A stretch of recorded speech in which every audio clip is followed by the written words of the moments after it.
apresentar ele propriamente.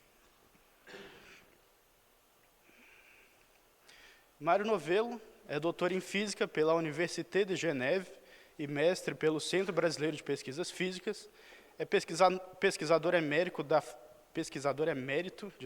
da FAPERJ e professor emérito do CBPF, criador do primeiro modelo analítico de universo com ricochete, bouncing, e fundador do Instituto de Cosmologia, Relatividade e Astrofísica.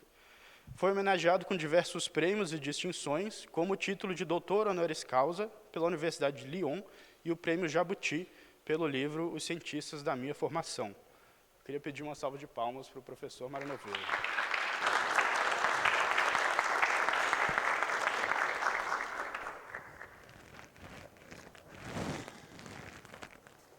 Que isso?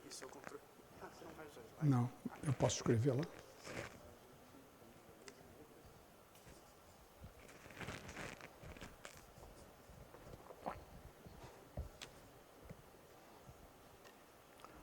Bom dia. Antes de mais nada, eu queria saber quem nunca viu um curso de relatividade geral. Ótimo. De qualquer maneira, eu vou dar uma pequena introdução. A gente vai falar sobre cosmologia e vocês sabem que existem 4 forças fundamentais que os físicos descobriram no universo, 2 delas de longo alcance, o eletromagnetismo e a gravitação, e 2 delas de curto alcance, as interações nucleares fraca, que é responsável pela desintegração da matéria, e a forte, que é responsável pela constituição da matéria. Num universo feito de átomos neutros, o eletromagnetismo não tem uma importância fundamental na distribuição do espaço-tempo. Então sobra a gravitação, que embora seja a força mais fraca, é responsável pela distribuição do espaço-tempo. Por que isso? Porque lá em 1915, devido a uma série de questões que a relatividade especial em 1905 tinha provocado, foi indispensável mudar o modo pelo qual os físicos tratavam a interação gravitacional do modo newtoniano para o modo que se encaixava na relatividade especial. E o Einstein fez isso em 1915, alterando de uma maneira muito estranha as forças do universo. Ele sugeriu, de uma maneira curiosa, que a gravitação tinha alguma coisa a ver com a geometria do espaço-tempo, ou seja, aquilo que determinava as distâncias. Ele só pôde fazer isso porque a gravitação é uma força universal, ou seja, tudo que existe sente a interação gravitacional. Não é o mesmo, por exemplo, com a outra força de longo alcance, o eletromagnetismo, que, como vocês sabem, tem cargas positivas e cargas negativas, e não existe o equivalente na gravitação, porque não sabemos, mas a gente acredita que não existam massas negativas no universo, consequentemente, a gravitação é só atrativa. Ademais, ela é universal. Por isso, por ser universal, é que o Einstein pôde imaginar que a gravitação tinha alguma coisa a ver com a geometria do espaço-tempo. E ele fez uma teoria, posso escrever aqui, né? Que é a relatividade geral, no qual quem determina o campo gravitacional, na verdade, é a geometria, que a gente vai representar por essa letra G mini. Uma das coisas que as pessoas têm que fazer, se querem fazer pesquisa em física, é o alfabeto grego. G mini, que é um objeto 4 vezes 4, mas como ele é simétrico, na verdade, se reduz a 10 quantidades. Então, você tem 10 quantidades para representar a gravitação. No modo newtoniano, você tinha um só objeto. A gente vai ver que muitas dessas quantidades, na verdade, são simplesmente modos de falar. E uma das coisas que a gente aprendeu na relatividade especial é que diferentes modos de falar são equivalentes, mas o que realmente é importante é aquele modo que é independente de como você fala. Na física, nós chamamos isso de objeto escalar. quantidades escalar. Ou seja, não é um objeto tensorial, onde tensor são objetos do tipo vetor, tensor, etc. Spinor são objetos com quais você cria novos campos na física e vocês vão ver isso ao longo desse curso, que vão ter em teoria quântica de campos principalmente, como esses campos aparecem. Mas lá em 1915, o Einstein fez então uma nova teoria da gravitação, que é a relatividade geral, e essa teoria dizia que, no fundo, o que a gravitação faz pode ser identificado como sendo a seguinte situação: a matéria, sob qualquer forma, cria a geometria. Ou, se você quiser, altera a geometria. A matéria é identificada como objeto, não precisa se espantar, simplesmente isso é um nome, né? Um tensor momento-energia, isso é um nome, não tem muita importância o que significa. Significa matéria, e a geometria é dada pela RMN, que é a curvatura do espaço-tempo. São nomes, isso não tem muito interesse no momento saber o que significam essas quantidades. Simplesmente para dizer que a matéria, sob qualquer forma, cria a geometria. O mais importante nisso tudo é que quando Einstein fez essa teoria, ele mostrou que a estrutura da gravitação era não linear, contrariamente à teoria newtoniana. E o fato de ser não linear, a gente vai ver mais adiante, é fundamental, porque uma teoria não linear, ela não precisa de uma fonte para se autoexcitar. Ou seja, uma teoria não linear pode se autoexcitar mesmo se não há fonte. O que isso é uma curiosidade, mas não só da gravitação, mas de toda a teoria não linear. E a gente vai ver que isso leva a uma consequências assim estranhamente curiosas e até espantosas. Por exemplo, uma das consequências é que o universo não precisa de existir com uma fonte, ou seja, ele é quase que impossível do nosso universo não existir. Isso é um problema filosófico que lá atrás os filósofos diziam: por que existe alguma coisa e não nada? Os físicos não se interessam por essa questão, mas de qualquer maneira os cosmólogos se interessam e dizem, na verdade, o nada que a gente está discutindo é instável. O que quer dizer isso? Vamos ver. Então, estou antecipando questões, mas em 1915, o Einstein então fez essa relatividade geral que mudava a teoria newtoniana. Em 1917, 2 anos depois, ele fez então um cenário, aplicação dessa teoria ao universo. Naquela época não havia nenhuma observação de caráter global. E ele então foi levado a imaginar a estrutura do universo simplesmente por imaginação, ou, se você quiser, pelas suas idiosincrasias. E ele imaginou que o universo era estático, ou seja, não tinha uma verdadeira dinâmica no universo. Era assim como se fosse uma pequena mudança da estrutura minkowskiana do espaço-tempo, mas que não evoluía com o tempo. Na verdade, o argumento principal de imaginar isso era que imaginava-se que o universo era, digamos assim, a situação perfeita. Então, se o mundo é perfeito, ele não estava de jeito nenhum visto como anda as ruas do Rio e de São Paulo. Se o universo é perfeito, então não há por que essa estrutura ter uma dinâmica, um tempo, mudar. Havia várias razões pelas quais isso daqui não se manteve durante muito tempo, mas talvez a principal foi que o universo estático do Einstein era altamente instável. O que quer dizer isso? Quer dizer que esse universo não tinha um tempo de existência suficientemente longo capaz de produzir, por exemplo, estruturas como galáxias, estrelas e, eventualmente, vida. Então, na verdade, em 1922, Friedman, um russo, imaginou um cenário diferente, um cenário no qual você tinha uma evolução com o tempo do universo. Aí você pode perguntar, que tempo você está falando?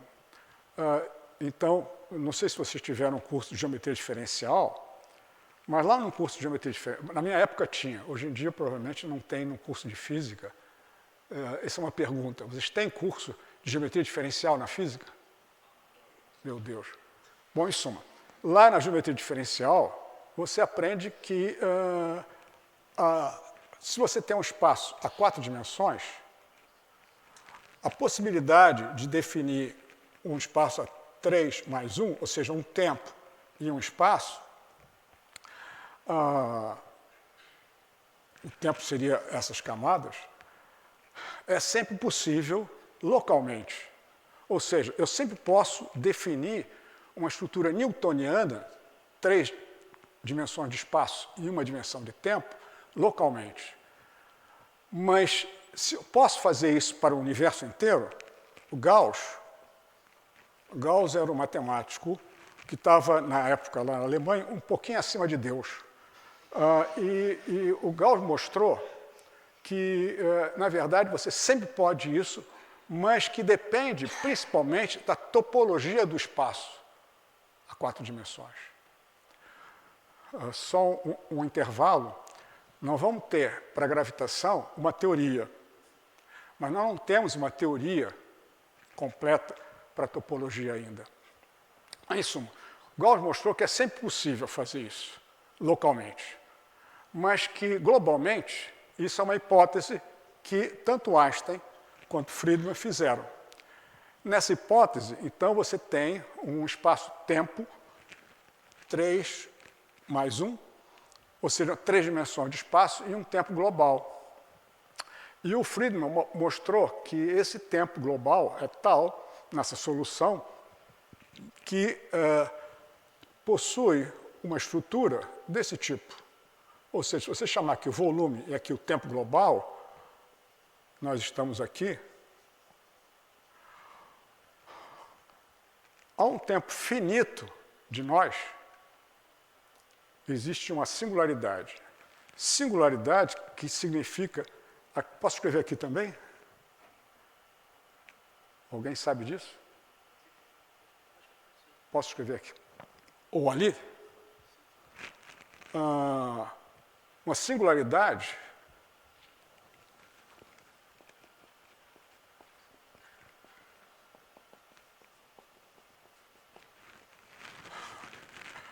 todas as quantidades físicas têm um valor que não existe um valor na física, que a gente representa por esse símbolo.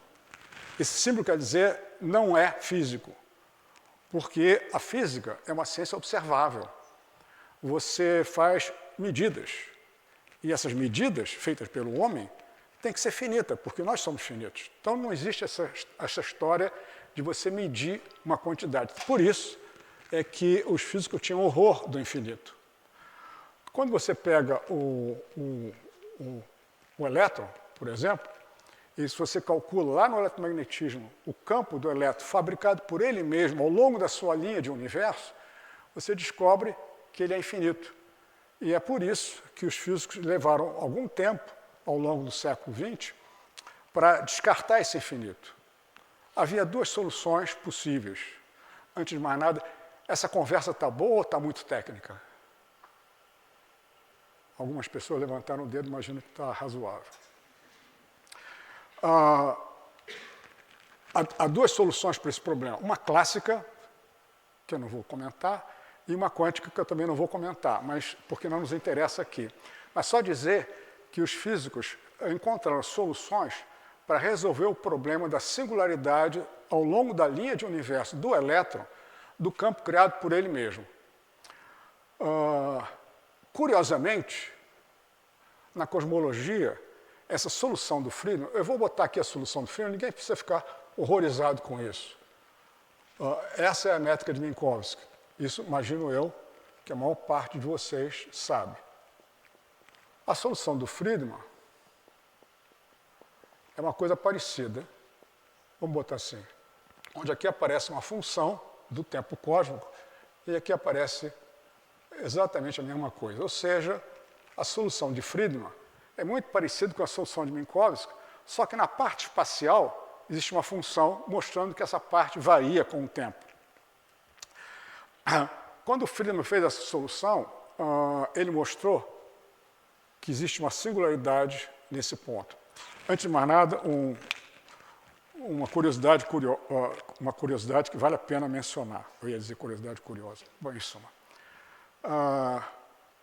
O Friedmann fez esse trabalho em 1918, 19. E ele enviou esse trabalho, todo mundo sabe que quando a gente faz um trabalho de pesquisa, você envia para uma revista que você considera boa para aquele tipo de trabalho.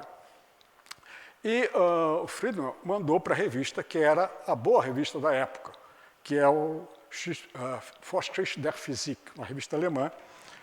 E naquela época, pouquíssimas pessoas entendiam realmente o que era a relatividade geral. E o editor mandou para a única pessoa que valia a pena saber a opinião dele sobre esse artigo, que era o Einstein. O Einstein levou 1 ano e meio até responder se o artigo podia ou não ser publicado. E só depois, veja você, 1 ano e meio, só depois de uma pressão do pessoal de São Petersburgo, que é a cidade onde o Friedmann nasceu, uma pressão de vários físicos que foram diretamente à Alemanha fazer isso, numa conferência, é que o Einstein resolveu publicar o artigo, aceitar a publicação do artigo, mas o Einstein fez uma coisa que nunca mais, nem antes nem depois, alguém fez. Ele colocou uma nota ao pé da página, escrita por ele, Einstein, curioso, né? Onde dizendo, nesse artigo, embora ele está publicado na nossa revista, há um erro de matemática. Espantoso. Logo no segundo mês de que eu dou curso lá no CBPF, eu dou como exercício mostrar o que o Einstein estava errado. É um erro tão trivial que em uma semana de você estudar a relatividade geral, você descobre o erro do Einstein. Então a pergunta crucial é, por que uma pessoa tão competente como Einstein fez um erro tão elementar para mostrar que a solução do Friedmann não era boa, ou seja, não satisfazia as equações da relatividade geral, que são essa daqui. Já que vocês estão acostumados, pelo menos há mais de 10 minutos, com essa teoria, eu vou escrever ela inteira.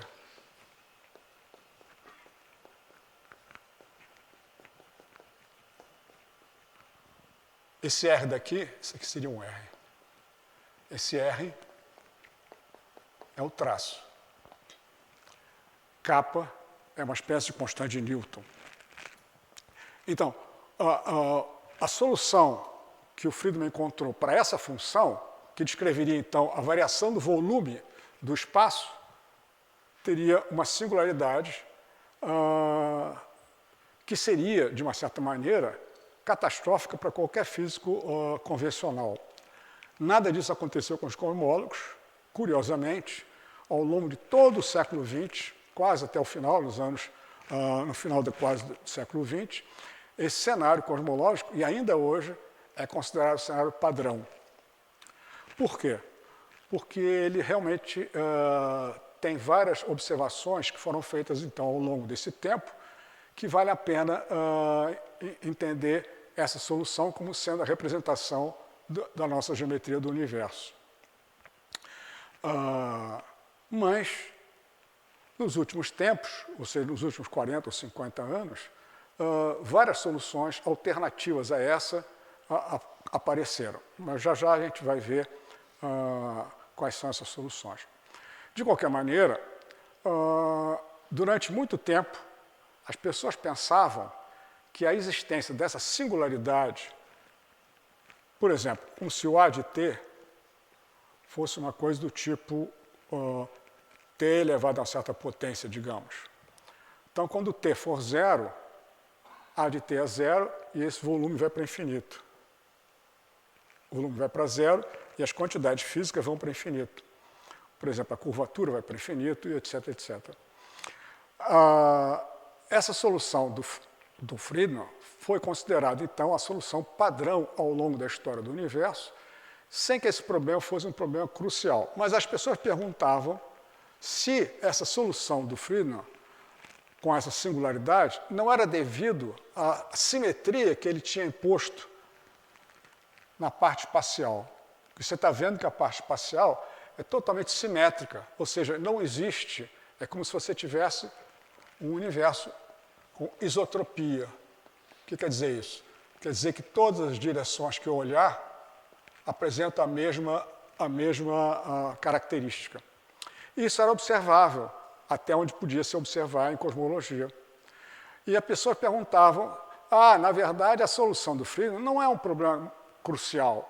Isso se deve ao fato de que a gente está usando um sistema de coordenadas que exibe essa isotropia, e, na verdade, se eu mudar esse sistema de coordenadas, eu vou, talvez, eliminar a singularidade.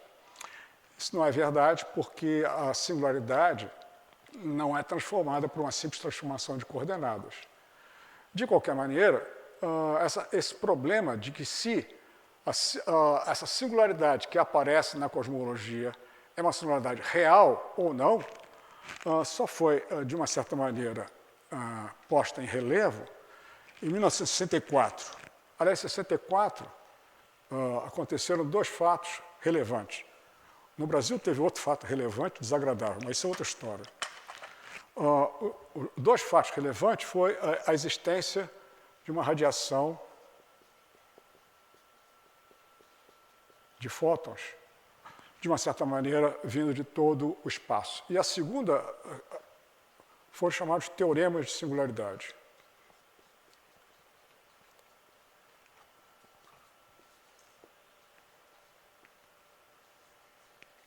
Esse teorema de singularidade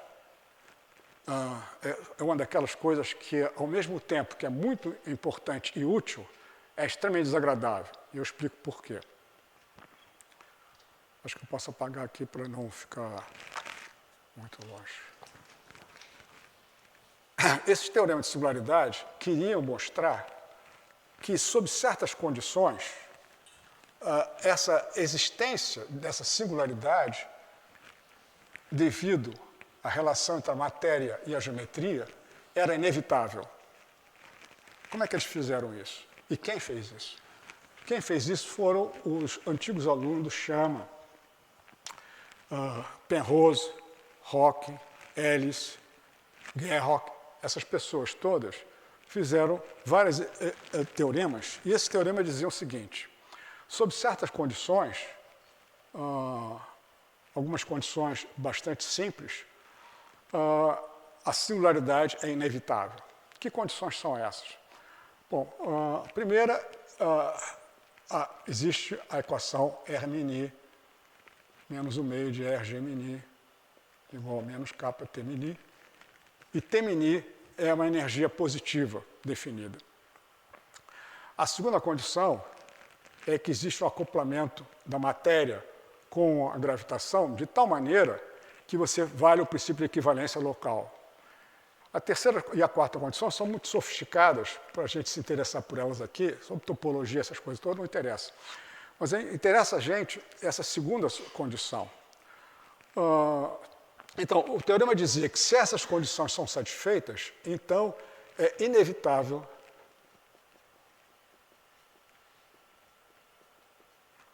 a existência de singularidade. Ou seja, lá em 1964, esses teoremas fizeram crer aos físicos. Esses teoremas são um pouco sofisticados, porque até então os físicos lidavam com processos locais, equações diferenciais. E aqui, na gravitação, começou-se a pensar em questões globais, que os físicos não estavam acostumados. Essas questões globais, a gente acabou de ver que a topologia não tem uma dinâmica acima dela, essas questões globais eram inerentes a essas condições do teorema. E essa singularidade, então, ou seja, a inevitabilidade da singularidade, fazia crer não só que o modelo de Friedman era correto até mesmo nesse ponto, como criava um problema do diabo para os físicos que não podiam aceitar que o próprio universo tivesse uma singularidade inicial chamada, naquela época, foi se chamar de Big Bang.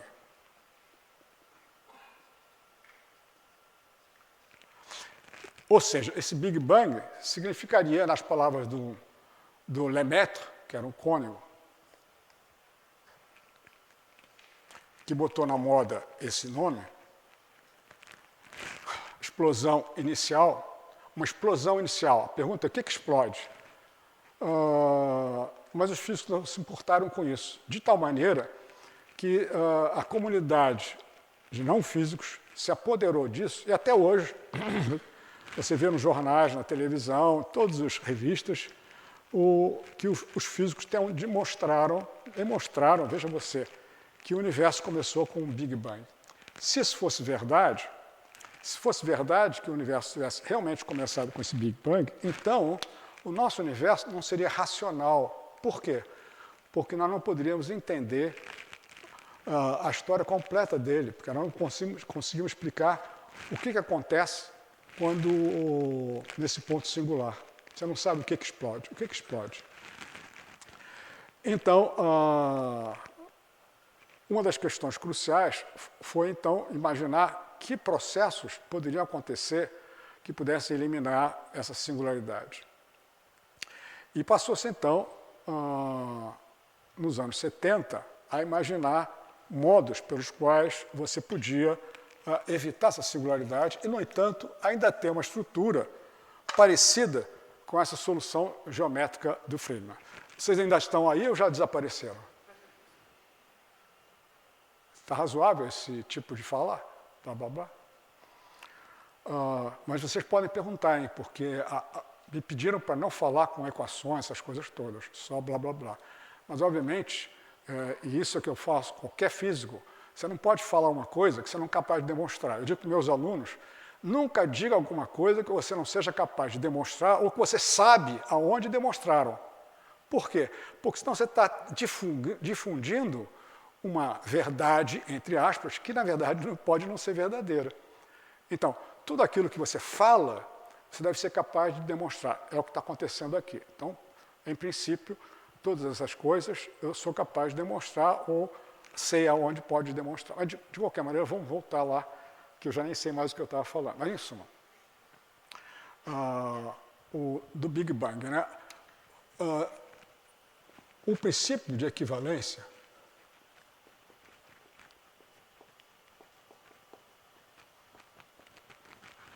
que o Einstein fez é um princípio extremamente forte que diz, de uma certa maneira, que localmente, num dado ponto, eu posso eliminar a gravitação. Mas que eu não posso eliminar a gravitação, caso exista, numa região, por menor que ela seja, desse ponto. Ou seja, localmente, se trata de uma escolha de sistema de coordenadas para eliminar a gravitação.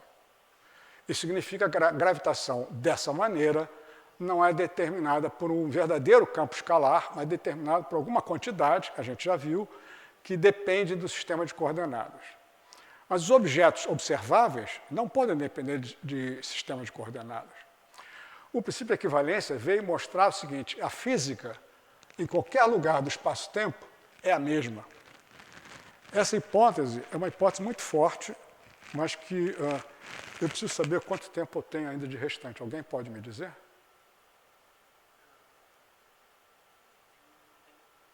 Bastante. Bastante é um termo bastante vago, mas em suma.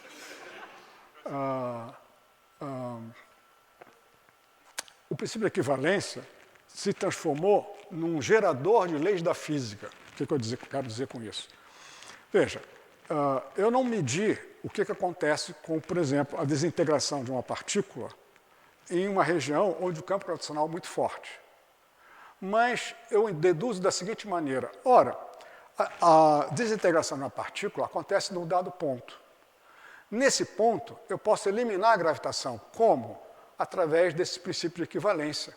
Porque a gravitação não é um escalar, é um vetor, é um tensor, é uma quantidade que não é um escalar. Consequentemente, ela depende do sistema de coordenadas. Então, se eu posso eliminar, é porque, então, a desintegração dessa partícula é a mesma em qualquer lugar do espaço-tempo. Isso não é uma verdade, isso é uma hipótese. Por quê? Porque nós não observamos, naquela época, eu estou ainda pelos anos 40, 50, naquela época, não tínhamos observações sobre a validade ao longo de todo o espaço-tempo desse princípio de equivalência. Mas aí, lá em 1939, um físico que eu considero um dos melhores, mais imaginativos do século XX, Dirac, fez uma proposta curiosíssima e que só foi aceita para publicação porque ele já tinha ganhado o prêmio Nobel, senão não teria sido aceito. Se fosse qualquer outra pessoa, o referido tinha dito aquela frase famosa que o Pauli falava sempre, que eu acho insuportável, "It's not even wrong". Ou seja, a proposta não é nem sequer errada, é tão ruim que nem sequer admite a palavra certo ou errado. Mas, em suma, a ideia do Dirac foi que a constante de Newton dependia do tempo. Por que ele fez isso? Isso não importa muito, mas ele fez isso por pura numerologia. Ele viu que havia um certo número N de partículas no universo, naquela época se imaginava, e que esse número é parecido com a relação entre as quantidades físicas que a gente tinha entre, por exemplo, o elétron, a matéria, etc. Então, Newton sugeriu essa estrutura. Só que isso daqui, obviamente, não pode ser uma lei física. Por quê? Porque isso depende simplesmente de um tempo. E, na verdade, a gente sabe que uma lei física deve depender das quantidades x-alfa, ou seja, x0, x1, x2, x3. E só pode depender de t numa dada situação particular, ou seja, depende do sistema de coordenadas. Então, por causa disso, levando a sério isso daqui, lá nos anos... Isso aqui foi em 1939. Ou seja, ele dizia que, contrariamente ao que as pessoas admitiam, que a lei da gravitação variava de ponto a ponto com o tempo. Como isso não era uma boa estrutura que valeria considerar dentro do chamado sistema de coordenadas arbitrário, o Dicke e o seu aluno Brans fizeram uma teoria onde esse campo, a constante de Newton, era transformada num campo escalar e deu origem a uma coisa chamada teoria escalar tensorial da gravitação, que ainda hoje tem pessoas trabalhando nisso, embora o principal cenário da cosmologia ainda seja a relatividade geral do Einstein. O que é importante retirar daqui é a dependência cósmica das interações, ou seja, o que o Dirac está sugerindo, e depois do Dirac vieram outras pessoas, por exemplo, Fred Hoyle, César Latte, que não se comenta porque ele é brasileiro, em suma, e outras pessoas, sugeriam outras dependências da física com a evolução do universo. Ou seja, devido ao fato que o universo tem uma expansão, ou seja, o volume do universo varia com o tempo, as leis físicas podem variar com essa estrutura. Isso dava origem a uma série de questões, inclusive uma questão interessante que vale a pena a gente comentar. Isso é um parêntese. De modo geral, eu não fecho nos parênteses, vou tentar fechar esse. O parêntese havia lá no começo do século, antes até, o chamado princípio de Mach. Mach era o que na época se chamava um filósofo cientista. Hoje em dia ele seria escorraçado do cientista por ser mais filósofo do que cientista. Mas, em suma, o Mach argumentava da seguinte maneira: as propriedades locais dependem das propriedades global. E as propriedades global dependem das propriedades local. Ou seja, que há uma interação, uma alta interação entre o local e o global, de tal maneira que você não pode mexer só numa estrutura localizada sem mexer na estrutura global. Um exemplo simples disso daqui é imaginar que a massa das partículas elementares, por exemplo, depende de alguma coisa que está ligada com a estrutura global do universo. Se você admite o princípio de equivalência como sendo um gerador de leis físicas, o que é um absurdo, mas boa parte dos físicos acreditam nisso, então essa relação de mar para a relação à massa perde o sentido. Mas se você imagina que esse princípio de equivalência não seja uma lei física, mas simplesmente uma hipótese, que pode não ser válida em algumas circunstâncias, então a massa pode depender da interação gravitacional. Mas, atenção, essa dependência da interação gravitacional é como se a gravitação fosse simplesmente um catalisador entre a matéria e a massa. Ou seja, na verdade, não é uma dependência direta com a gravitação, porque senão você veria a massa dependente do espaço-tempo e da propriedade geométrica do espaço-tempo. Não é assim que funciona. Mas essa ideia do mar foi simplesmente descartada porque os físicos, principalmente físicos de altas energias, que são quem ditam as normas da física, argumentaram que o Higgs, que é um cavaleiro inglês, que tinha descoberto um campo escalar e que depois foi observado realmente, o que era óbvio, e que a massa, na verdade, depende da interação desse Higgs, que é um campo escalar, desse Higgs com todas as matérias. Havia algumas questões que os físicos de altas energias põem debaixo do tapete.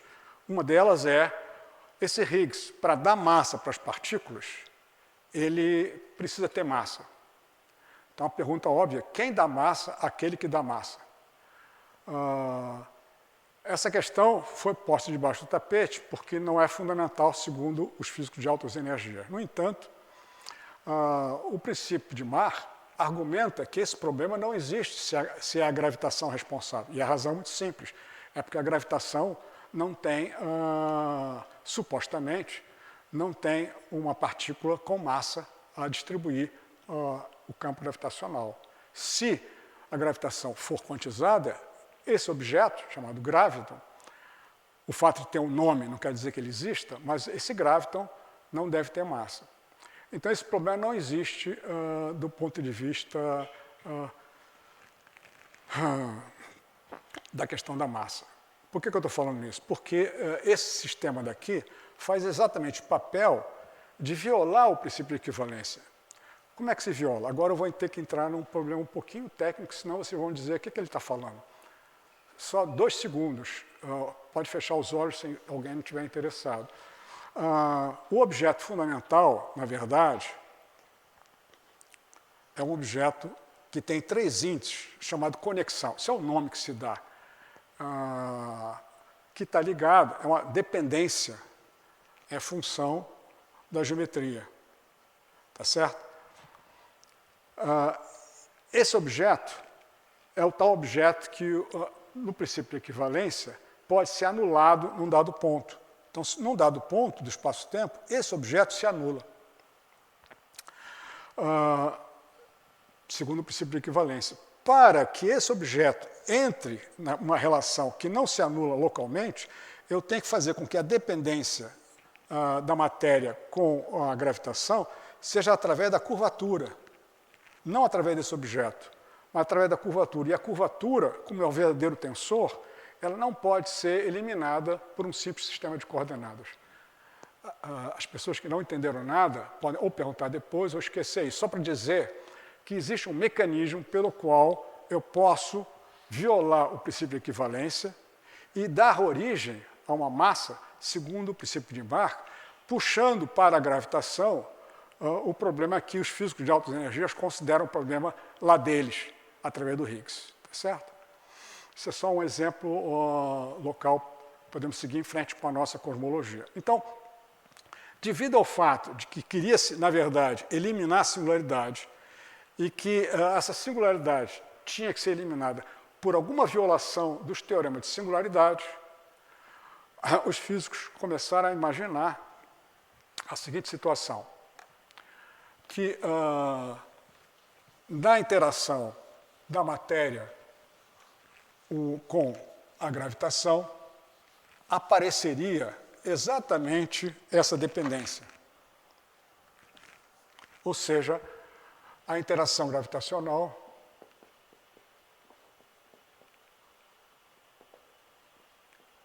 é tal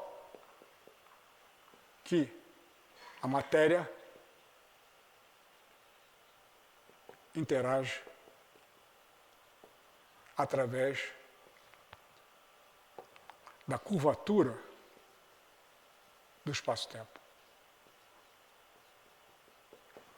Ou seja, o princípio de equivalência dizia que não entra nenhuma função da curvatura da interação. Com isso, você tinha várias consequências. Primeira é que as leis físicas seriam válidas em todo lugar do espaço-tempo. Segunda, que eu podia eliminar em cada ponto do espaço-tempo a interação da matéria com a gravitação, e assim vai. Com essa interação, como a curvatura do espaço-tempo não pode ser eliminada, então, na verdade, você tem uma dependência que depende dessa estrutura, e com isso, você viola os teoremas. Eu falo plural porque havia mais de um.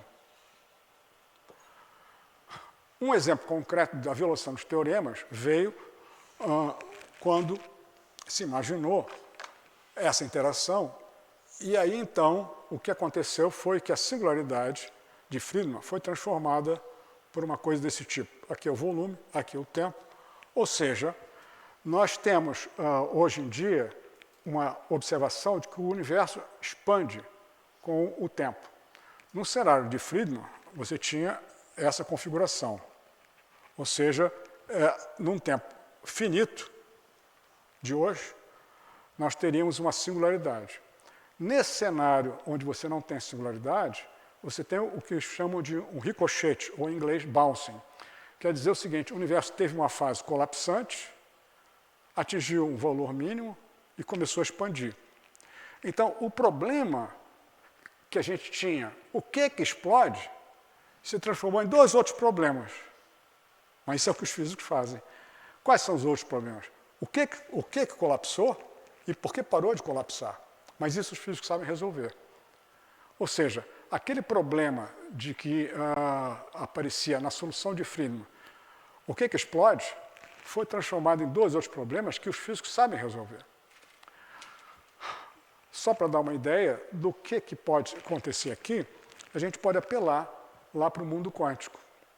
E lá no mundo quântico, a gente sabe que, basicamente, vocês vão ver isso no curso de Teoria Quântica de Campos, basicamente existe uma quantidade fundamental chamado vazio, que em princípio é representada por isso, zero, quer dizer, zero o número de partículas presentes. E em certas circunstâncias, depende de cada modelo, essa estrutura é instável, ou seja, ele não pode permanecer vazio por causa desses efeitos quânticos. Esses efeitos quânticos, então, geram essa estrutura e o universo colapsa, digamos assim. O que colapsa? O espaço-tempo. O que quer dizer isso? A geometria.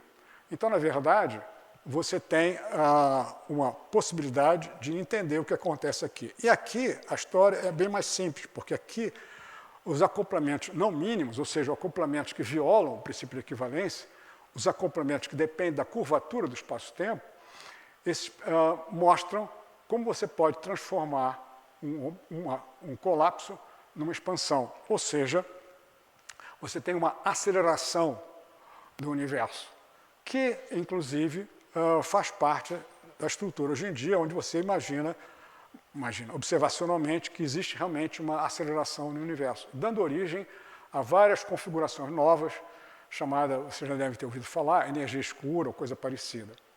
Essa energia escura, inclusive os físicos de altas energias tomaram para si esse problema, na verdade é uma quantidade, é uma matéria que não sabemos exatamente as suas características, só o fato de que ela tem essa configuração estranha que faz com que o universo seja acelerado, como se eu tivesse uma gravitação repulsiva.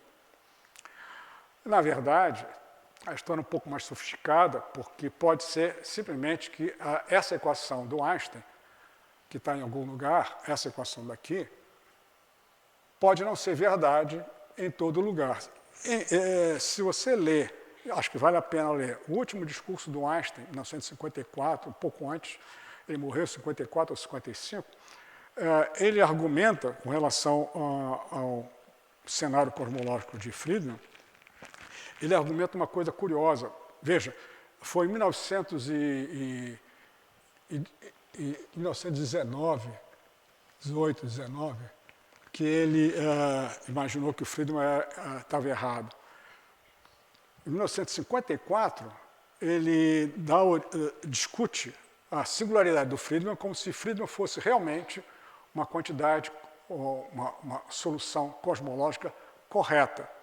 E ele faz a seguinte frase: possivelmente, para eliminar a singularidade que aparece na solução do Friedman, essa equação deve ser alterada. Isso não é nada espantoso, porque a gente sabe que, por exemplo, no próprio eletromagnetismo, a gente sabe que se você pegar a Lagrangiana de Maxwell, o F-mini, F-mini é o campo eletromagnético. Você sabe que essa Lagrangiana, sendo linear, ela, para evitar aquele problema singular, que eu já falei ainda há pouquinho, você pode somar aqui quantidades desse tipo. E se você faz isso, a teoria passa a ser não linear e você altera radicalmente aquele problema singular. Ou seja, que você alterando a dinâmica do campo eletromagnético, eu posso alterar radicalmente a singularidade. O que o Einstein fala é a mesma coisa.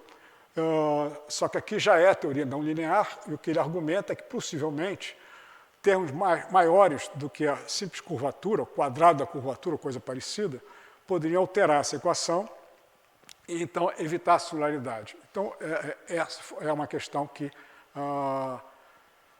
se discutia. Bom, o que é concreto nisso tudo? Vamos, então, fazer uma espécie de panorama geral do que a gente está vendo. Primeiro, o universo é um processo de expansão. Isso, aparentemente, não há dúvida sobre isso. Segundo, na teoria convencional, admitindo as equações da relatividade geral e admitindo que a solução cosmológica seja do Friedman, onde essa função A de T responde a essa equação daqui, por uma matéria distribuída com densidade de matéria e energia só, você tem a inevitabilidade da singularidade. Nós podemos evitar esse problema, seja alterando o lado esquerdo dessa equação, seja alterando a forma pela qual a geometria entra aqui, seja alterando o lado direito, através, por exemplo, de um acoplamento não mínimo entre a matéria e o campo gravitacional. Ou seja, colocando termos aqui que dependem também da curvatura, tá certo? Interação com a matéria. Isso evitaria a singularidade. E dessa maneira, você tem, então, uma espécie de expansão inversa do universo no momento. Então, no momento atual, a observação, a gente chega a observações muito próximas desse ponto aqui. Se no futuro, então isso significa que você está observando regiões onde o universo é extremamente condensado. Mas se a gente conseguir observacionalmente ir além desse ponto, pode ser que aconteça, num dado momento, na nossa existência ainda, talvez, a observação de que o universo teve, na verdade, uma fase anterior colapsante. Isso cria, obviamente, um problema. Por quê? Além do problema, cria também várias coisas interessantes. Por quê? Porque o início e o fim dessas situações é a mesma. Ou seja, o universo começa num vazio e termina no vazio. Isso dá a ideia daquilo que os físicos sempre pensavam, da existência de ciclos no universo. Só que agora você tem esses ciclos dentro de uma estrutura bem característica, que é a estrutura de Friedman. Ou seja, esses ciclos do universo. Se você agora imaginar a ideia do Dirac,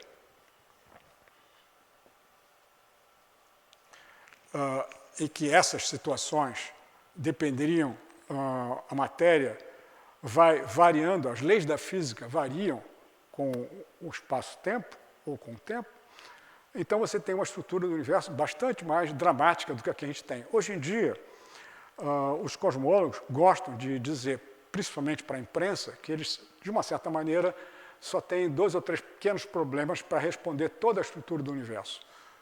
O que é um pouco, eu acho que é um deboche de Deus. Deus deve estar dizendo, caramba, esses caras estão achando que eu fiz tudo isso só por causa de uma funçãozinha?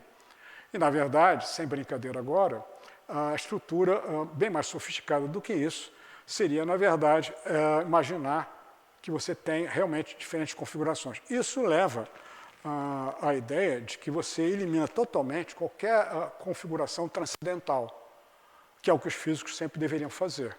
Ou seja, você não tem, você consegue explicar tudo o que acontece no universo simplesmente sem apelar para coisas fora do nosso universo. Você está tendo uma explicação de tudo. Lembra-se, repito, se for realmente a singularidade, você não consegue explicar isso. Você não consegue explicar esse universo porque você tem uma estrutura que você não sabe o que explode naquele ponto crucial. Uma pausa para um café. Não, para uma água.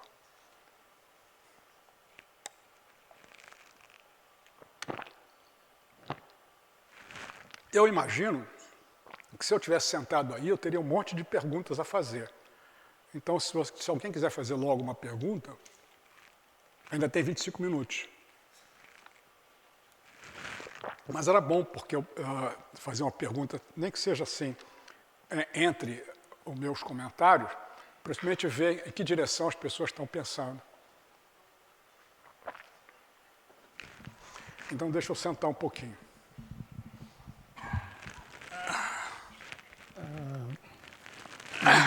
Bom dia, professor.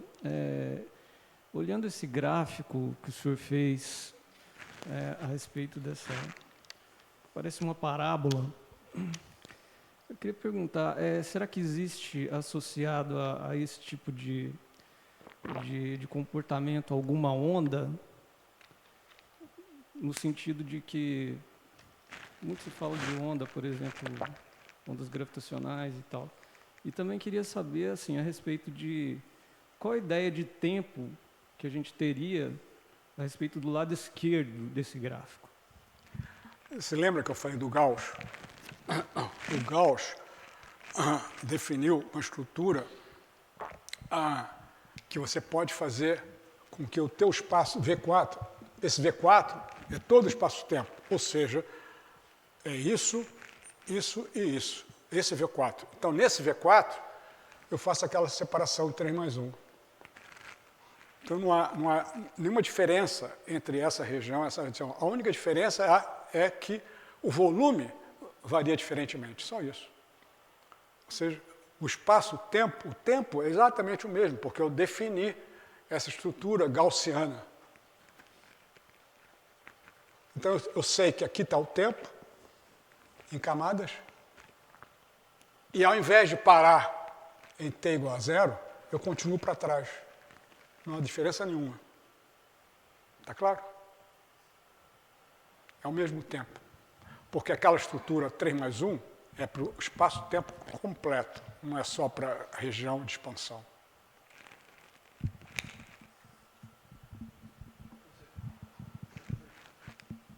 O quê? Bom dia, professor. Eu gostaria de perguntar em relação, quando o senhor comentou sobre aquela constante gravitacional, que o Dirac tinha dito inicialmente que ela dependeria do tempo. E eu gostaria de saber se, obviamente, né, faz muito sentido, porque ela depende das coordenadas, principalmente coordenada temporal, mas eu gostaria de saber se a gente conseguisse descrever a constante gravitacional do Newton dessa forma, dependente do tempo, como que isso poderia mudar a nossa ideia de como ela pode variar desde da contração do universo até a pós-expansão. Tipo, ela variaria negativamente, como eu posso dizer, no sentido de ter uma gravidade que reverte o sentido da força e depois reverte. Então, ela pode ser expansiva, depois atrativa. Ela vai mudando com o tempo no sentido único do tempo, ou ela também pode mudar conforme eu mudo a seta do tempo, assim? Na verdade, em toda a estrutura do Dirac, o Gn é uma constante positiva. e é uma função positiva. Então não há essa história de repulsão gravitacional. Agora, por que colapsa? Isso está dependendo da matéria que está ali dentro. Então, a interação da matéria com a gravitação produz essa situação curiosa de um colapso. Tá certo? Tem uma pergunta aqui. Boa noite. Eu fiquei com uma curiosidade, na verdade. Como? Uma curiosidade quanto à parte de inflação. Como a teoria aborda essa parte do contato causal que a gente perde em certas situações? Veja, o que é a inflação? Na verdade, o problema está ligado com a ideia do horizonte. Um observador, nesse tempo aqui, ele só recebe informação do que acontece aqui dentro. Por quê? Porque o resto vai levar mais tempo para chegar até ele. Está claro? Então, existe uma ideia, como a luz tem uma velocidade finita, existe para cada observador uma espécie de limite de observação. Então, o problema crucial é, curioso, então por que o universo é totalmente isotrópico se não teve as diferentes partes do universo, não tiveram tempo hábil para trocar as informações para homogeneizar? Então, o que acontece? A solução que foi encontrada, uma solução, foi exatamente da inflação. Quer dizer, ao invés da solução ser suave, haveria uma espécie de velocidade muito grande no primeiro momento, de tal maneira que o universo fosse extraordinariamente acelerado nesse começo. No cenário, isso é indispensável, a inflação é indispensável no cenário do Big Bang.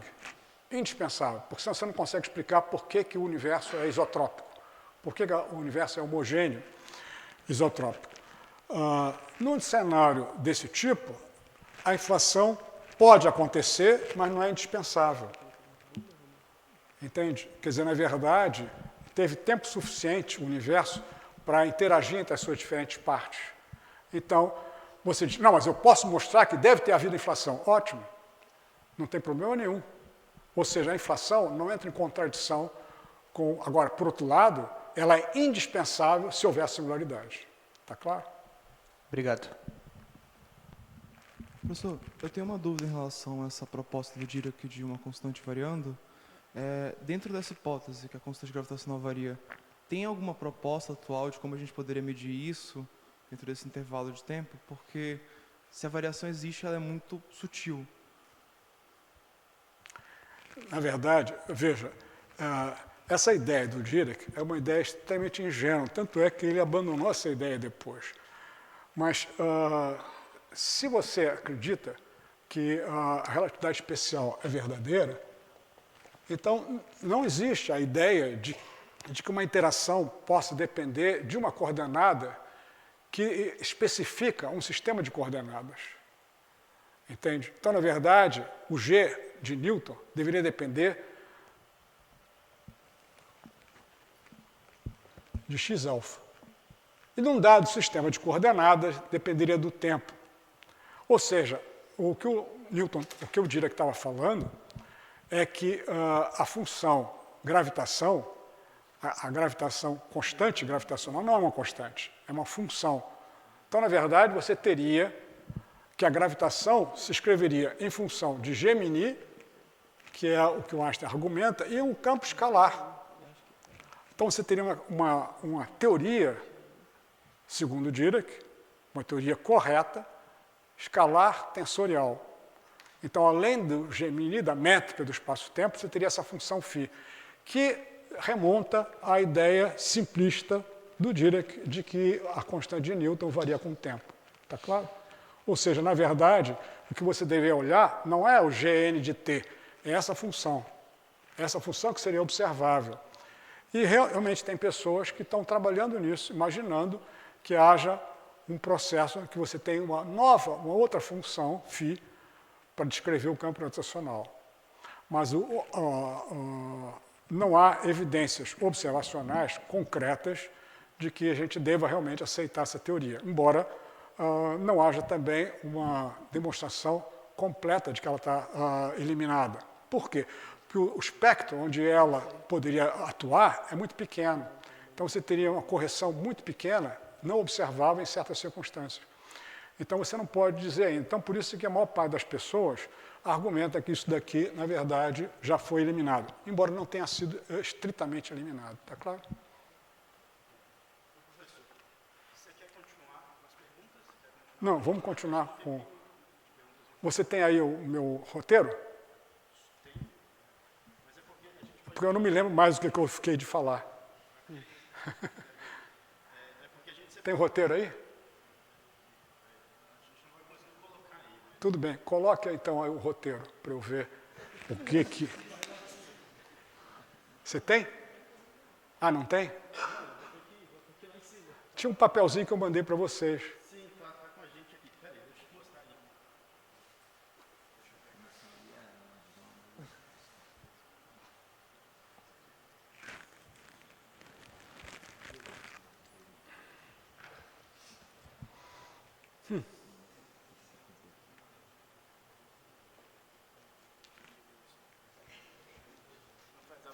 Ah, não vai dar?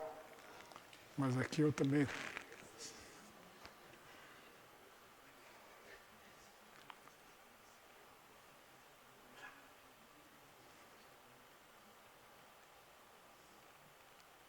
Só isso? Não. Tá bom. Então, Então a gente vai ter 10 minutinhos de pergunta no final. tá. Mas posso continuar um pouquinho? Então, na verdade, houve dois cenários que apareceram em 1979.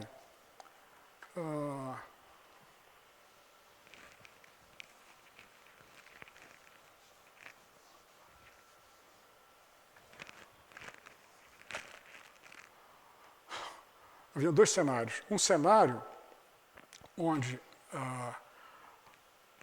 a questão não singular dependeria de fótons. E outro cenário dependeria de um campo escalar.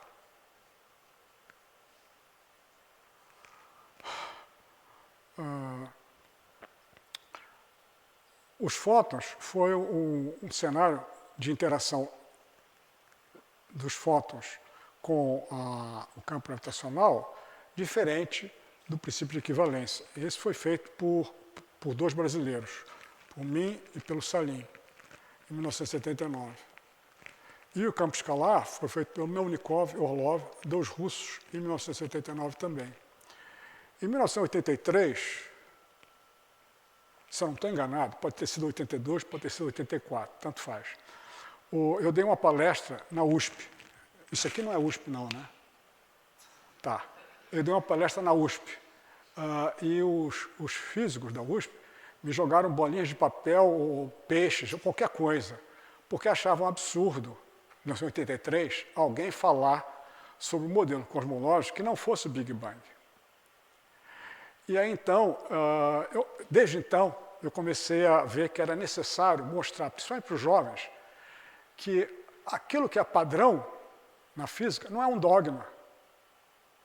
O padrão não é um dogma. O padrão é simplesmente alguma coisa que nós todos vemos que não há contradição nenhuma com a observação nos dias atuais. Por exemplo, quando o Dirac,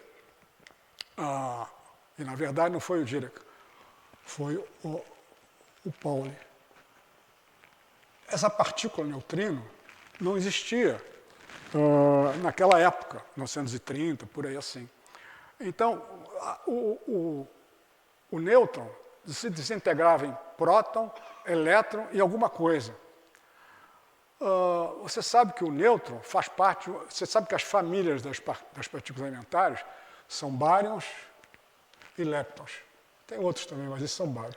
O próton é um bárion e o elétron é um lepton. O nêutron também é um bárion.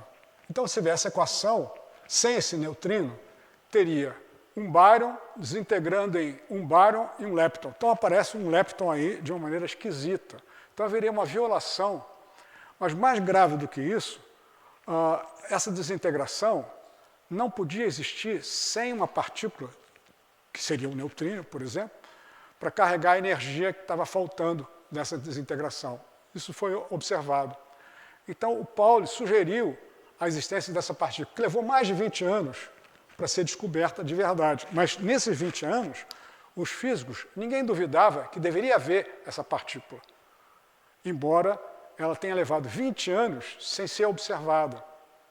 Ou seja, a certeza da independência, da conservação do número bariônico e da conservação do número leptônico, porque o elétron tem o número leptônico 1 e o neutrino, seria o antineutrino, teria o número leptônico -1.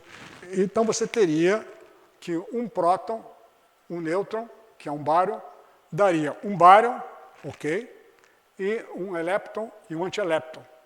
Então, na verdade, você está vendo que aquilo lá mostra que certas situações, algumas leis da física são tão fortes que você pode até não ter observação de algumas coisas que estão ali dentro, mas que você confia tremendamente na lei da física. Aqui a lei da física que está por trás disso é a lei da conservação da energia, não é nem sequer a lei de conservação do número bariônico e leptônico. É a lei da conservação de energia que fazia com a necessária aparecer uma partícula, que 20 anos depois essa partícula realmente apareceu. Então, em 1983 eu dei uma palestra lá na USP e falando desse cenário cosmológico aqui. Mas os físicos aceitavam como uma verdade que a singularidade de Friedmann era uma verdadeira descrição do universo, o que é curioso, porque até então os físicos detestavam a singularidade. Na minha tese de mestrado, o Leite Lopes, meu orientador, disse exatamente isso com relação ao elétron. O elétron tem uma singularidade ao longo da linha de universo dele. Você tem que resolver esse problema. E eu resolvi esse problema, lá naquela época, usando na época chamada teoria das distribuições, que eliminava essa dificuldade. Ou seja, só para mostrar como os físicos daquela época tinham horror do infinito. Curiosamente, isso não aconteceu na cosmologia. E as pessoas, principalmente pessoas que não eram da área, ou seja, não eram cosmólogos profissionais, mas sim cosmólogos físicos de altas energias. Por que físicos de alta energia se interessaram por isso? Por uma razão muito simples. Lá nos anos 80, os físicos de altas energias tinham problemas de aumentar a energia dos seus laboratórios. Então eles fizeram, você sabe que tem 2 grandes laboratórios no Ocidente, tem também na União Soviética, antiga União Soviética. 2 grandes laboratórios, que é o CERN, na Suíça, e o Fermilab, nos Estados Unidos. E os físicos estavam tentando fazer laboratórios para aumentar a energia das partículas em interação, para checar cada vez mais o processo de interação da matéria. Só que custava alguns bilhões de dólares, e naquela época as pessoas não conseguiram convencer os governos a disponibilidade. Eles estavam interessados em fabricar armas atômicas ou coisa parecida. Mas, em suma, então, como eles não tinham energia, de repente, eles se deram conta de que a energia, olhar para os céus, você tinha energias tremendamente poderosas lá no início dessa fase de expansão do universo. Por quê? Porque é exatamente o que acontece com a densidade de energia. A densidade de energia, por exemplo, matéria, ela varia com uma certa potência lá grande. Depende, ela vai decaindo. Quando T é 0, quando o A vai para 0, A é o raio do universo, esse fator de escala, a densidade se torna infinita. Então, próximo daquela singularidade, a densidade de energia é extremamente elevada. Então, os físicos diziam, ora, ao invés de construir esses laboratórios, basta olhar para os céus. Olha para os céus e verifica se você consegue obter informações sobre a interação nessa região. Foi o que fez os físicos de alta energia, até que apareceram grandes máquinas que foram convencendo as pessoas e surgiu no CERN máquinas extremamente poderosas, mas aí a ideia da cosmologia já tinha dominado alguns cenários dos físicos e que a singularidade seria inevitável. Isso era uma coisa curiosa, mas é o que aconteceu. Espero que vocês tenham, nesse meu comentário, percebido o fato de que a existência da singularidade aceitar isso, é aceitar que nós físicos não temos a capacidade de avançar no nosso conhecimento da natureza. Ou seja, é que naquele momento a gente para e não pode mais prosseguir. E a ideia da física é exatamente nunca parar. Por mais completa que seja uma teoria, você sempre tem que avançar. É o que aconteceu ao longo dos anos. Então, na verdade... você quer que pare para as perguntas, é isso? 10 minutinhos depois e os 10 minutos de perguntas. 10 minutinhos e depois tem as perguntas. Tá bom.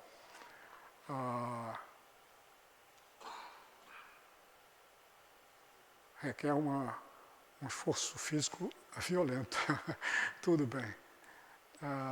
Mas, em suma, então, de tudo isso que a gente falou, espero que tenha tido bastante dúvidas, porque se não tiver dúvidas é porque eu não consegui passar para você as questões fundamentais que espero vocês pensem em encontrar soluções. Porque, na verdade, tem várias questões aí abertas. Contrariamente ao que um cosmólogo profissional diga, nós não conhecemos muito sobre o universo, conhecemos extremamente pouco.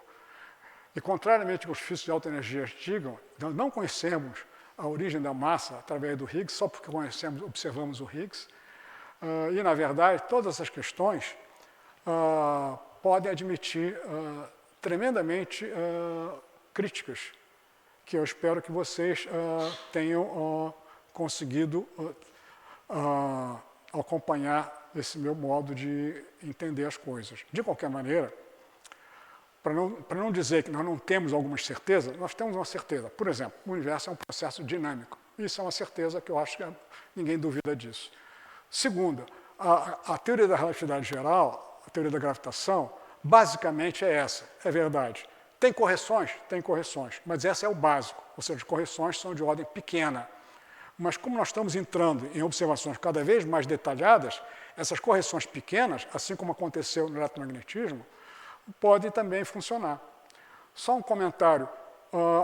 Lá no eletromagnetismo, aquele problema que eu falei da singularidade do elétron foi resolvido por questões clássicas, mas muitas pessoas argumentavam que também a solução quântica resolvia. Ou seja, ao passar da teoria clássica do elétron para a teoria quântica, essas dificuldades da singularidade teriam desaparecido. Dessa maneira, as pessoas também argumentam que, ao passar da teoria clássica da gravitação para a teoria quântica, esses problemas da singularidade se resolveriam.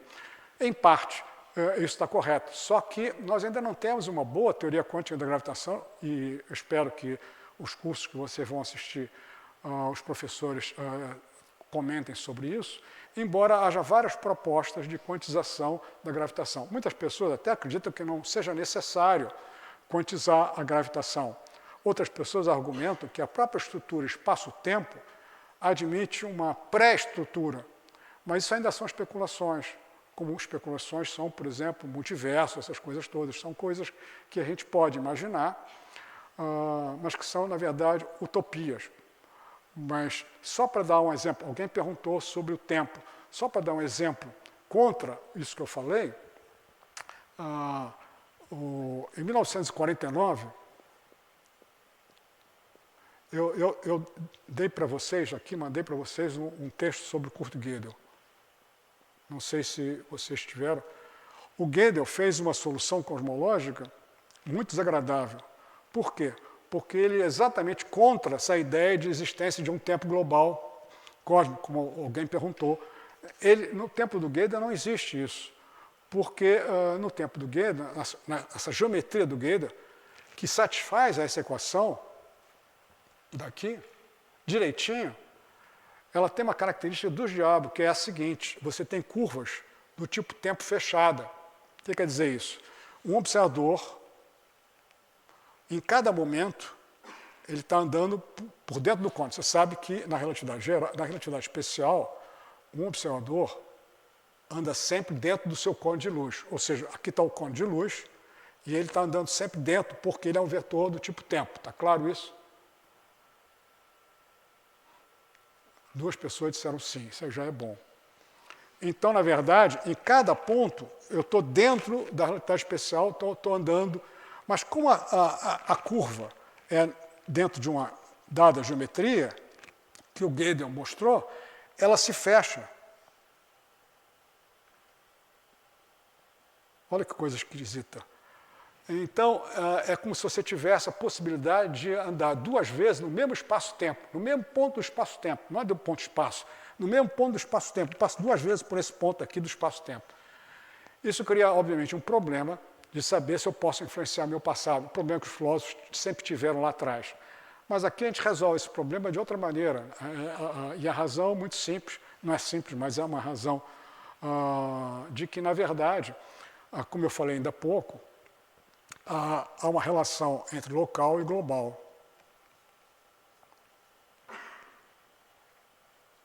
Ou seja, eu não posso violar uma relação causal.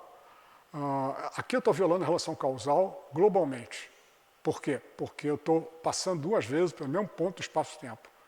Embora em cada ponto eu esteja sempre andando localmente dentro da causalidade local. Mas o fato de eu interferir sobre esse observador, isso é contraditório com a topologia que está aqui dentro. É uma história um pouco mais complicada, estou só querendo dar um exemplo de como existem soluções dessa equação que não satisfazem essa estrutura de ter o espaço-tempo global 3 mais 1. Embora seja localmente, seja possível fazer isso, tá certo? Seja possível, até mesmo nessa solução do Gödel, localmente eu posso definir um espaço-tempo local 3 mais 1. Mas eu não posso estender isso além de um certo valor. A solução do Gödel é uma densidade ρ de matéria, mas que tem uma vorticidade, uma rotação em cada ponto do espaço-tempo. Não uma rotação global, porque eu não posso observar uma rotação global do espaço-tempo do lado de fora. Uma rotação local. A matéria está girando aqui dentro. Então, essa rotação local é que produz essa estrutura. E eu tenho só 2 minutos para dizer simplesmente que essa estrutura, eu espero ter colocado muitas dúvidas em vocês. Essa é a minha função, de não passar certezas para você. Há algumas certezas, mas essas certezas não devem ser entendidas como dogmas. Porque senão vocês estariam fazendo o quê aqui, fazendo pesquisa, né? Não tem sentido, né? Ok, podemos parar aqui se tiver perguntas, se eu souber responder. Queria pedir agora uma salva de palmas para o professor.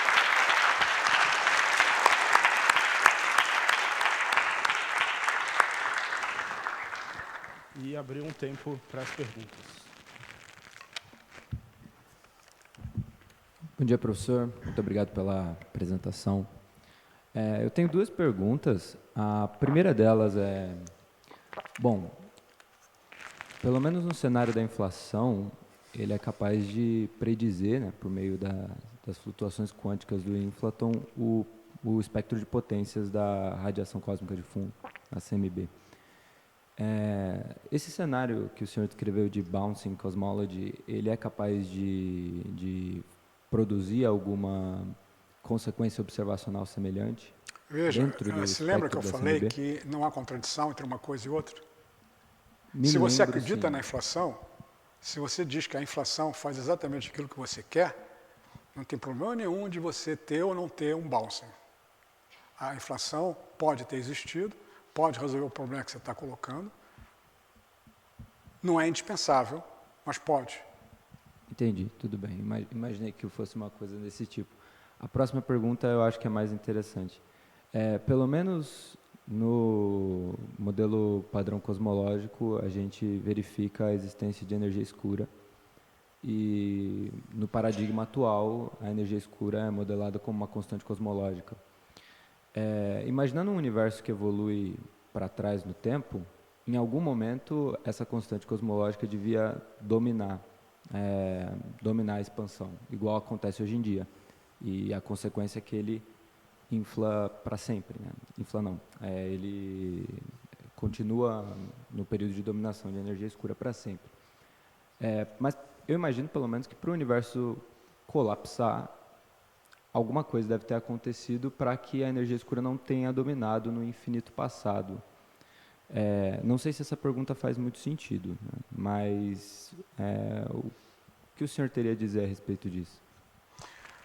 Veja, a constante cosmológica pode ou não aparecer nesse cenário. Você pode ter uma energia, um Temini complicado, mais um lambda. Isso não tem problema nenhum. Ou seja, na verdade, a pergunta é quem domina ao longo dessa história toda. Pode ser que o Temini, ou seja, é a matéria em interação não mínima com a gravitação, aqui dentro tem a curvatura, domine o tempo todo. Inclusive na fase que você diz inflação, inclusive na fase que você diz está acelerado. Ou seja, o fato de você ter a necessidade de uma energia escura é porque você admite que não há um problema simplesmente de modificação da interação gravitacional. Você acredita piamente que aquela equação do Einstein é verdadeira. Se aquela equação do Einstein é verdadeira, então você tem problemas de explicar a aceleração tanto aqui quanto aqui. Isso é verdade. Mas, possivelmente, se você não segue rigorosamente essa ideia, e você...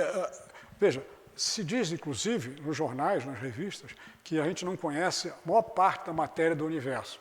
Isso pode até ser verdade, mas não por essa razão. Por quê? Porque você não sabe ainda se tem cenários, tem vários cenários cosmológicos que não são cenários principais, são chamados alternativos. Alternativo porque o mainstream não adota eles. Esses cenários alternativos são tais que você tem uma dependência não mais simplesmente da função R, mas de uma função mais complicada da curvatura, ao longo da história do universo. Então, de novo, a inflação pode ter acontecido, mas pode, inclusive, não ter sido dominante, nem mesmo nessa região, e nem a matéria escura, a energia escura, pode ser dominante nessa região. Ou seja, é uma hipótese de trabalho imaginar que você requer a energia escura porque você não admite que essa equação possa ser modificada. Está claro isso? Quer dizer, na verdade, nós não temos evidência concreta de que... Porque, veja, por exemplo, você já ouviu falar na teoria de Euler-Heisenberg?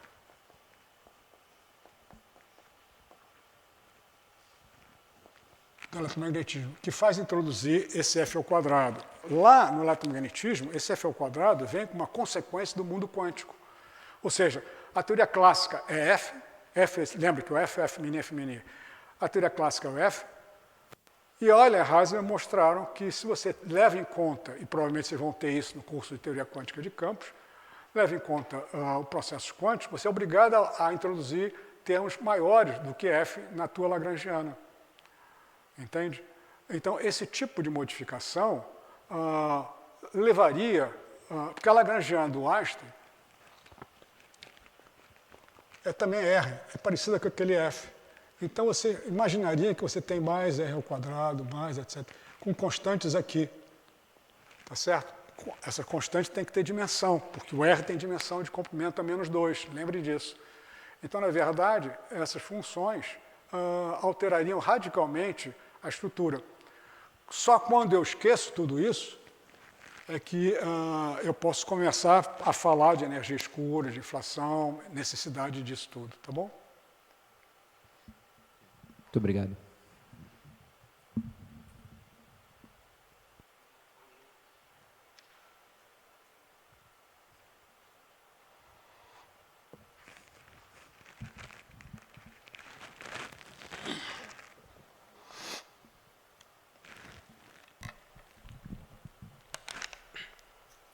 Bom dia, professor.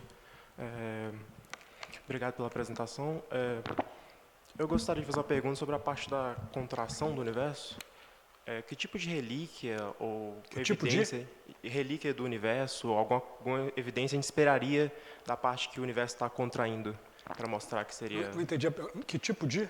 Que tipo de evidência a gente esperaria da parte de contração do universo para mostrar que, pelo menos, para ter uma força para essa Hoje, hipótese? por causa da observação lá de que esses fótons têm um desvio para o vermelho,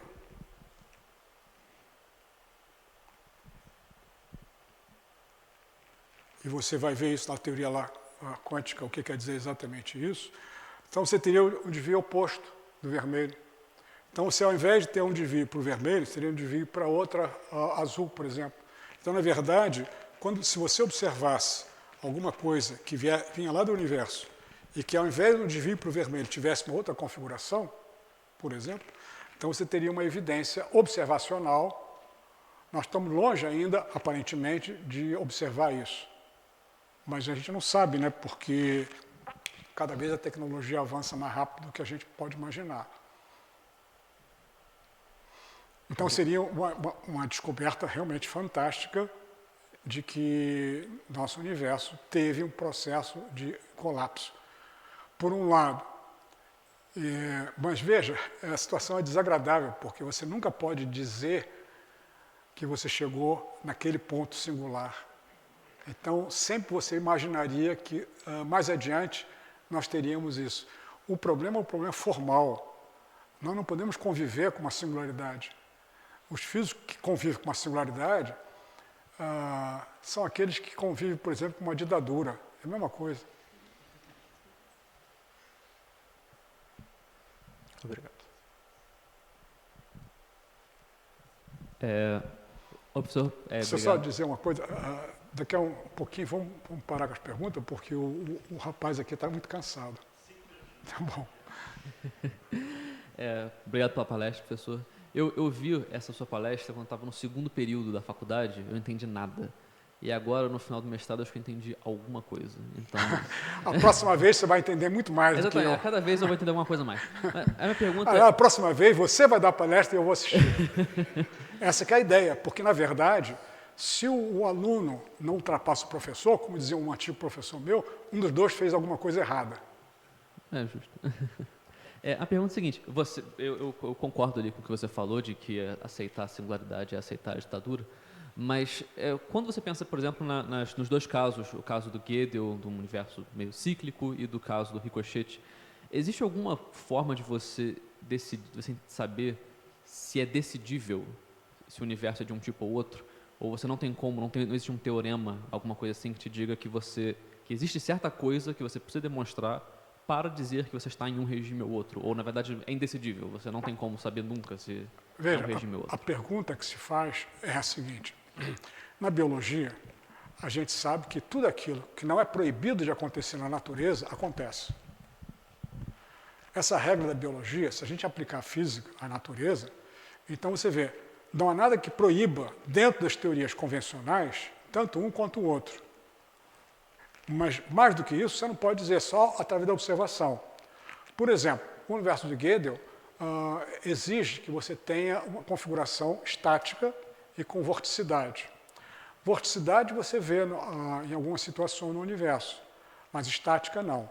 Então, na verdade, mas existem configurações do universo com rotação, à la Gödel, que não são estáticas. Ou seja, existem configurações de universo, inclusive muitas pessoas argumentam que a estrutura mais simples que você poderia imaginar, ou pelo menos, mais simples talvez não seja o termo, mais correta do ponto de vista científico, seria imaginar que na configuração inicial, qualquer que seja ela, você tivesse todas as possibilidades envolvidas e que por razões possivelmente arbitrárias,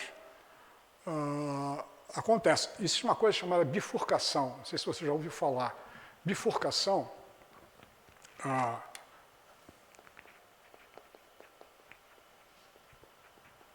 o pessoal de humanas adora isso, porque eles leram um livro da Isabelle Stanger com o Prigogine, chamado A Nova Aliança. E lá o Prigogine botou em moda uma coisa muito interessante, que é o seguinte: quando você tem um fluido com viscosidade, na verdade quem fez isso foi Poincaré, lá no final do século XIX.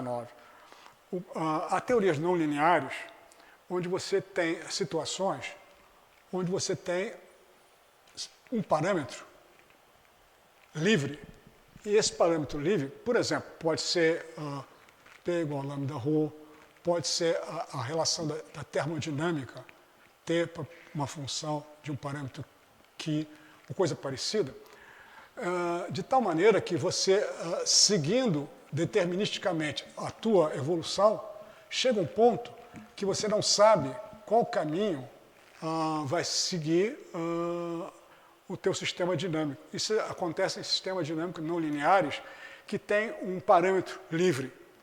Esse parâmetro livre é tal que quando ele chega num dado valor, um lambda i especial para cada situação, você tem essa configuração. Então isso significa que você tem uma bifurcação. Na bifurcação você perde a possibilidade de seguir causalmente um processo. Tá certo?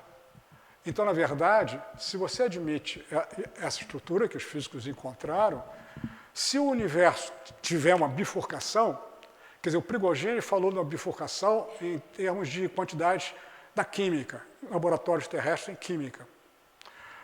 Mas, na verdade, se você imaginar a estrutura do universo, que tem fluidos, e esses fluidos possuem parâmetros, e esses parâmetros podem interagir com a gravitação de uma tal maneira que, por uma dada configuração, o parâmetro, ao atingir um dado valor, você tem bifurcação. Se isso acontece no nosso universo, de uma certa maneira, é, pelo menos, catastrófico. Por quê? Porque nós não podemos, então, seguir o processo inverso, para onde realmente aconteceu a evolução passada. Então, a existência de bifurcação elimina a possibilidade dessa descrição causal completa ao longo da história. Isso é um tipo de determinação. Com relação ao Gödel, a história é um pouco diferente.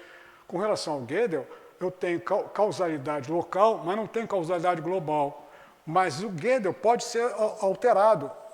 Gödel mais alguma coisa, e esse Gödel mais significa que essa estrutura pode ser tal que depende do tempo. Então, na verdade, embora possa dizer que hoje a solução do Gödel não representa o nosso universo, pode ser que há uma estrutura que é semelhante a essa daqui, mas que possui uma rotação, tá certo? Que está escondida em algum lugar, e essa rotação seja tal, seja inclusive não homogênea, seja tal que nós temos essa possibilidade. Estou só dizendo isso para inventar mais uma possibilidade, tá certo? Mas nós não temos evidência disso. Então, repara, quais são os problemas que estão por trás de tudo isso? É porque a cosmologia não é como a física, uma ciência experimental. A cosmologia é uma ciência observacional. Por que isso? Porque você não pode controlar a gravitação. Por que você não pode controlar a gravitação? Porque não existem massas positivas e negativas. Por que você controla o eletromagnetismo? Você pode, no laboratório, se você for suficientemente esperto, conseguir suficientemente distribuições de matéria, de energia, matérias, carga negativas e positivas, de tal maneira que você faz o campo que você quiser, em princípio. Tá certo? Porque você só botar as cargas distribuídas de uma maneira que você quer. Nada semelhante na gravitação, porque eu não posso experimentar a gravitação. Por que não posso? Porque a gravitação é universal e não tem gravitação repulsiva dessa maneira.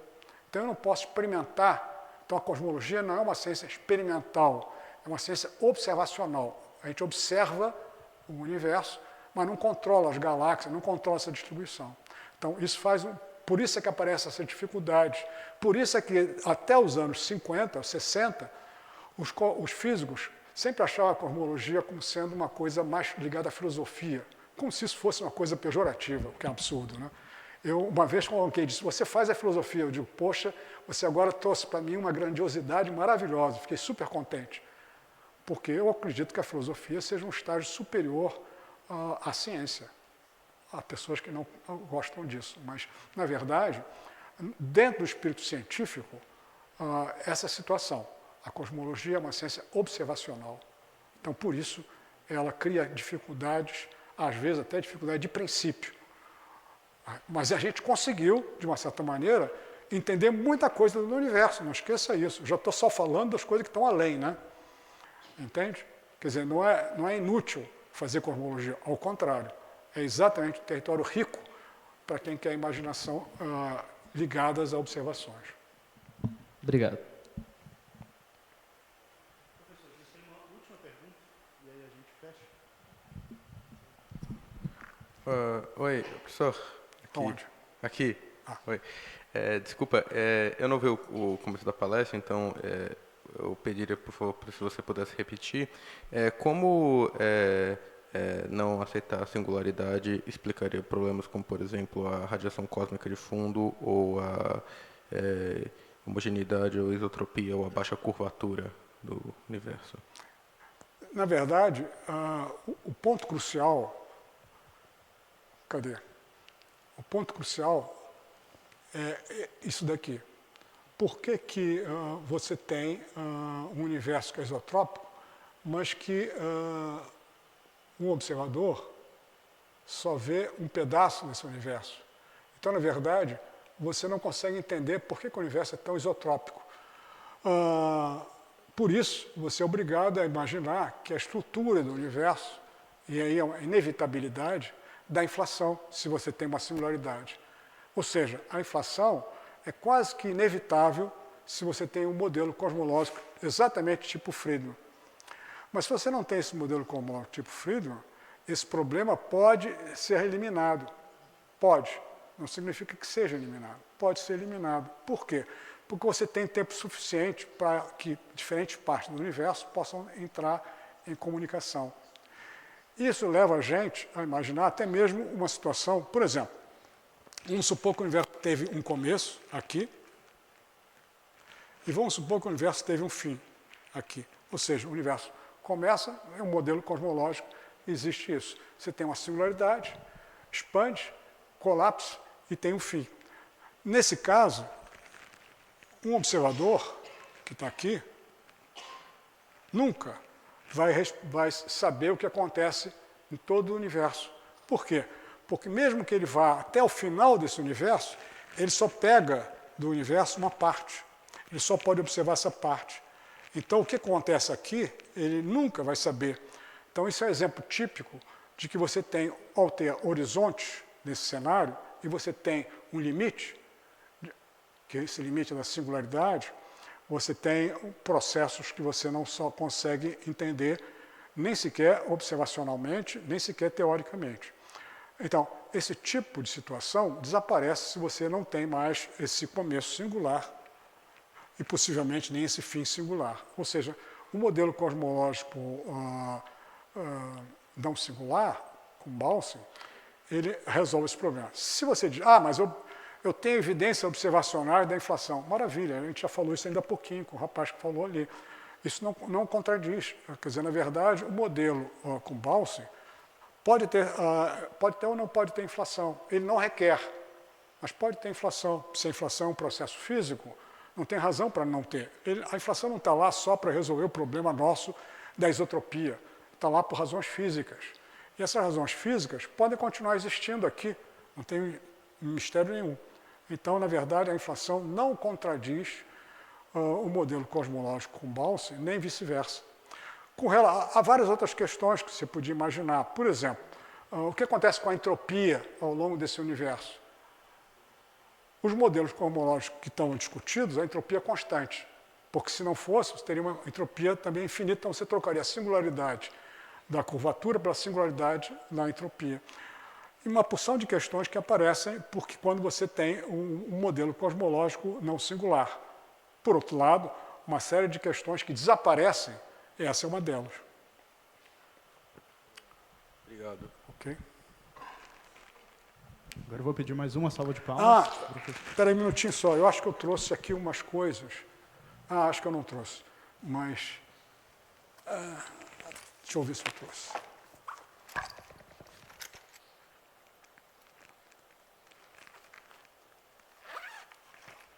Não trouxe. Eu vou deixar 2 livros meus aqui com vocês, que eu trouxe. Um é do Big Bang ao Universo Eterno, que é o título dessa palestra, e o outro que é Máquina do Tempo, que é exatamente sobre o universo do Gödel. Eu vou dar para a Mariana, depois ela dá para você, tá bom? Aí você mostra para os alunos, deixa em algum lugar, para a biblioteca, coisa parecida, tá bom? Ok.